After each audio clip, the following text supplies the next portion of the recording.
여기 한 청년이 있습니다.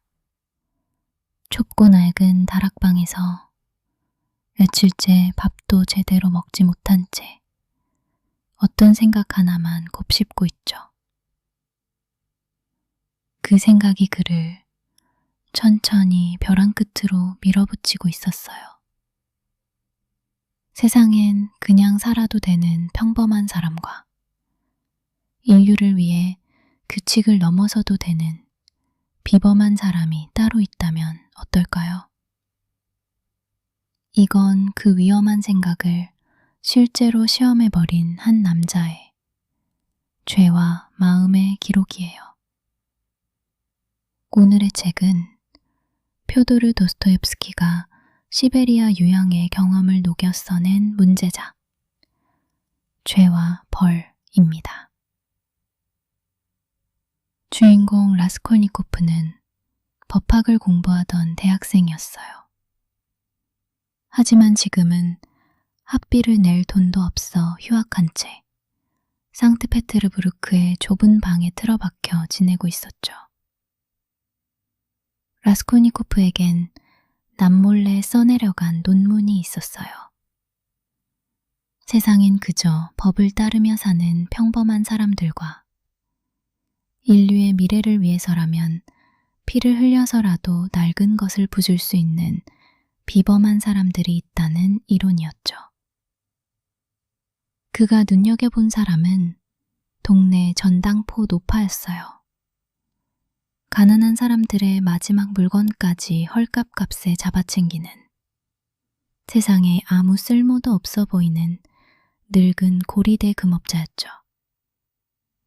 라스콜니코프는 스스로에게 되뇌었어요. 이 쓸모없는 노파 하나만 없애면 그 돈으로 수백 명을 구할 수 있지 않을까? 그렇게 그는 넘지 말아야 할 선 앞에 섰습니다. 결국 어느 무더운 여름 저녁, 라스콜니코프는 외투 속에 도끼를 숨긴 채 노파의 집으로 향해요. 심장이 미친 듯이 뛰었지만 발걸음은 멈추지 않았죠. 노파가 문을 열자 그는 순식간에 도끼를 휘두르고 말아요. 계획했던 냉정함은 온데간데 없고 그저 정신없는 폭력의 순간만 남았죠. 그런데 하필 그 순간 노파의 순박한 여동생 리자베타가 돌아왔어요.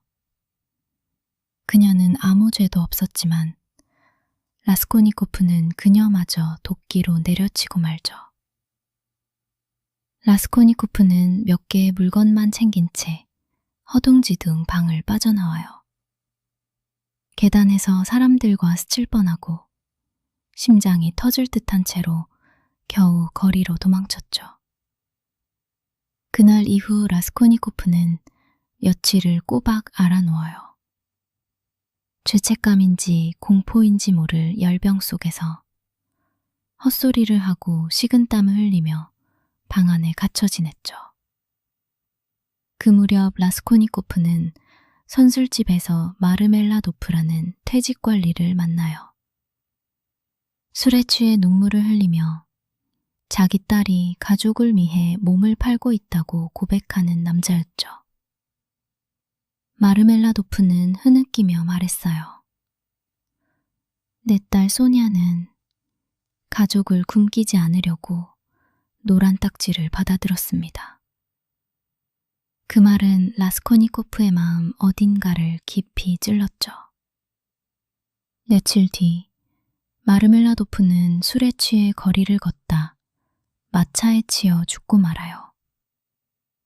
라스콜니코프는 그 자리에서 그를 도우며 남겨진 가족에게 마지막 돈을 쥐어줬죠. 그 사이 고향에서는 어머니와 여동생 두냐가 상트페테르부르크로 올라와요. 두냐는 오빠의 뒷바라지를 위해 부유하지만 냉정한 남자 누진과 결혼을 준비하고 있었죠. 다행히 라스콜니코프에겐 라주미힌이라는 친구가 있었어요. 가난해도 성실하고 다정한 청년으로 알아놓은 그를 곁에서 헌신적으로 돌봐줬죠. 한편 사건을 맡은 예심판사 포르피리는 처음부터 라스콜니코프를 의심하고 있었어요. 증거는 없었지만 그의 눈빛과 태도에서 뭔가를 읽어내고 있었죠. 포르피리는 직접 추궁하는 대신 능글맞은 대화로 라스콜니코프를 조금씩 몰아붙여요. 마치 고양이가 쥐를 가지고 놀 듯 심리전은 점점 팽팽해졌죠. 그 무렵 두냐의 약혼자 루진이 페테르부르크에 도착해요.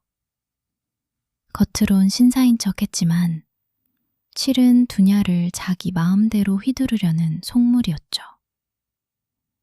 라스콜니코프는 그 파혼을 부추겨요. 라스콜니코프는 마르멜라도프의 딸 소냐를 다시 찾아가요. 세상 모두에게 손가락질 받으면서도 가족을 위해 묵묵히 자신을 희생하는 여인이었죠. 소냐는 자신의 처지를 부끄러워하면서도 밤마다 성경을 읽으며 마음을 지탱하고 있었어요. 라스콜니코프는 그녀에게서 자신에게 없는 무언가를 받죠. 라스콜니코프는 소냐에게 다가가 낮은 목소리로 말해요. 내가 누굴 죽였는지 너에게만은 말해야 할 것 같아. 소냐는 두려움 속에서도 그의 손을 놓지 않았죠. 결국 라스콜니코프는 무너지듯 고백해요. 내가 전당포 노파와 리자베타를 죽였어. 소냐는 울면서도 그를 밀어내지 않고 오히려 끌어안았죠. 그 무렵 두냐의 옛 고용주였던 스비드리 가일로프라는 남자가 나타나요. 방탕하고 냉소적인 인물로 두냐에게 병적으로 집착하고 있었죠. 스비드리 가일로프는 우연히 라스콜니코프의 고백을 엿듣게 돼요. 그는 그 비밀을 무기 삼아 두냐를 자기 곁에 붙잡아두려 하죠. 하지만 두냐는 끝내 그를 단호히 거절해요.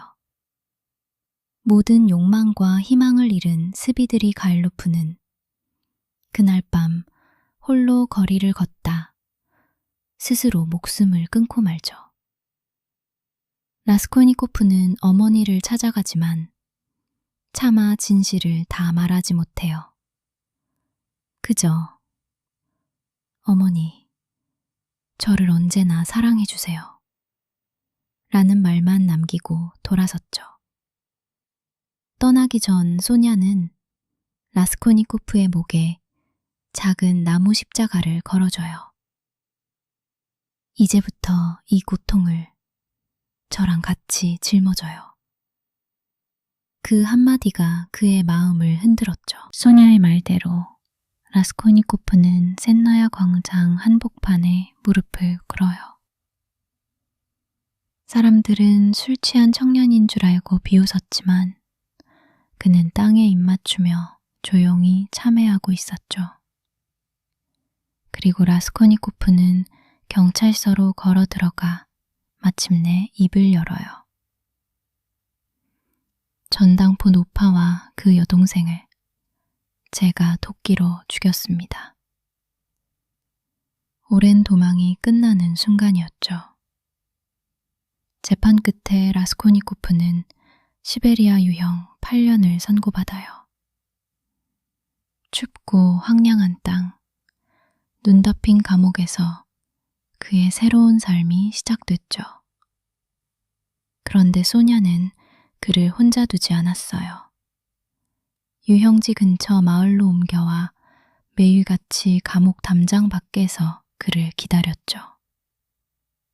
어느 날 라스콜니코프는 강가에서 소냐를 마주하고 처음으로 그녀 앞에 무너지듯 울어요.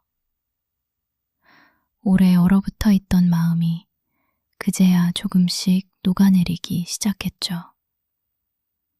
죄와 벌이 남기는 가장 서늘한 지점은 라스콜니코프가 괴물이 아니라는 거예요. 가난과 이론과 자존심이 뒤엉켜 평범한 사람도 그 선을 넘을 수 있다는 걸 보여주죠. 도스토옙스키는 비범한 인간은 규칙을 넘어도 된다는 그 논리를 끝까지 밀어붙여 스스로 무너뜨립니다. 결국 사람을 구원하는 건 이론이 아니라 곁에 남아준 누군가였다는 거죠. 누군가를 함부로 재단하고 나만은 특별하다고 믿고 싶었던 순간. 여러분에게도 혹시 그런 순간이 스쳐 지나간 적은 없을까요? 죄를 짓고 벌을 받고 그리고 다시 사람으로 돌아가려 했던 한 남자의 이야기. 답은 내리지 않은 채 오늘은 여기서 마칠게요.